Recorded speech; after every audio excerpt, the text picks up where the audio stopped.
ticking, squeaking like there was.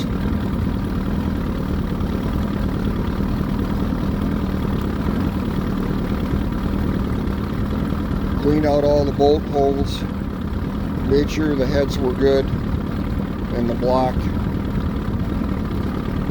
torqued to specs with new gaskets. Now it sounds like it should.